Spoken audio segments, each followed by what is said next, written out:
How does Spider set up the future of the Avatar franchise? It's kind of poetic that in a story about an alien planet that is being exploited by human beings for its miraculous resources, it is a human who might write its ending. In Avatar 1, that ending was written by Jake Sully, a human who accepted the life that the Na'vi people had to offer and was accepted by them in the end. He transferred his consciousness to his avatar and fought with the Omaticaya to drive the Sky people back to their homes. In Avatar: The Way of Water, Jake Sully's story continues, but it is another human whose actions influence its future. It was evident from the beginning that Spider would play a crucial role in the story. After all, he was a human hanging around the Sully family, a dreaded Sky person, and his lineage is worse, but we'll get into that in a bit. What makes Spider so important to the story is that he directly influences the future of the franchise and sets up the events of Avatar 3 and 4. So let's look at how he does that, shall we?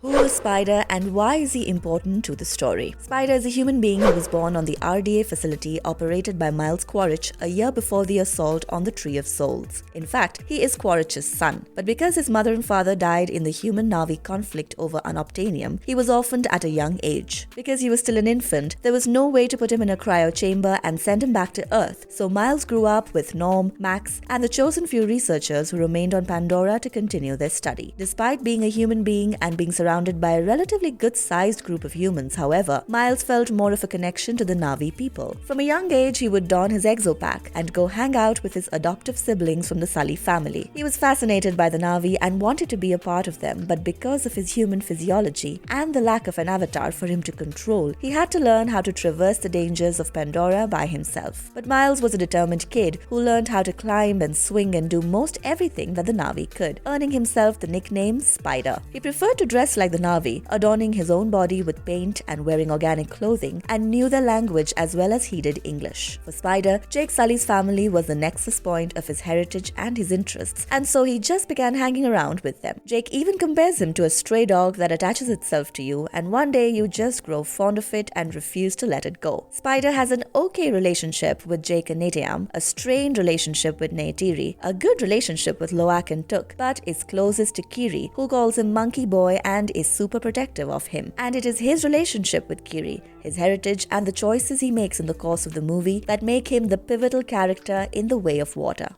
How Spider has laid down the path for Avatar 3 and 4. If you guys haven't seen the film yet, and honestly, why not? Then you might have noticed that Spider does something extremely brave yet extremely naive towards the end. Just as the Tulkun hunting vessel is about to blow up, he decides to save his father after Jake had knocked him unconscious and left him for dead. Spider carries Quaritch out of the sea and brings him safely to a bank where Zikran finds him, and he finally acknowledges Miles as his son. But Spider decides to choose the family he wants to have and leaves with the Sullys for the Metkayina village.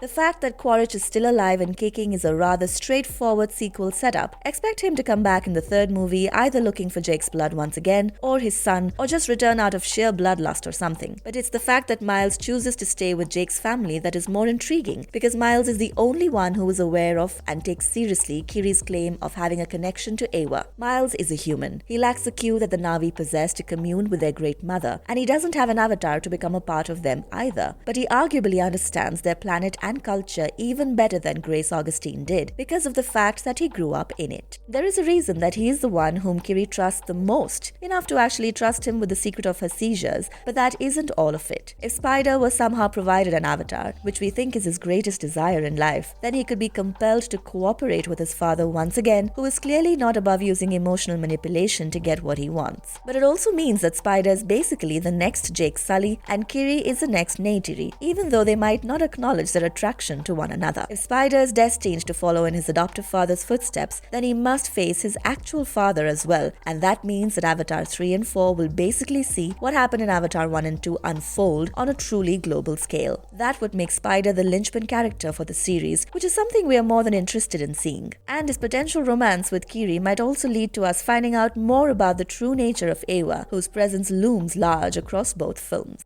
Marvelous verdict. Spider's character arc in The Way of Water left a lot to be desired. Though he is a gentle boy and deeply in touch with the Na'vi people, he also possesses his father's trademark arrogance, which is, ironically enough, on full display when he is with Quaritch giving him a lesson on Na'vi customs. And now that he has chosen to spare his life instead of allowing it to die out with the rest of the team, Spider is going to learn how to face the music. Quaritch is practically dead, and the person who was involved with Miles is just a clone, but consequences are consequences, and the ones consequences that will arise from letting him go are going to be dire. We don't know how long it'll take to get the third installment of Avatar, but we are willing to wait, if only just to see how all the things Spider got up to leads to the end game of the franchise. And if you liked our content, don't forget to leave a like and subscribe to us if you haven't already. Have a good one and be safe. Thanks everyone.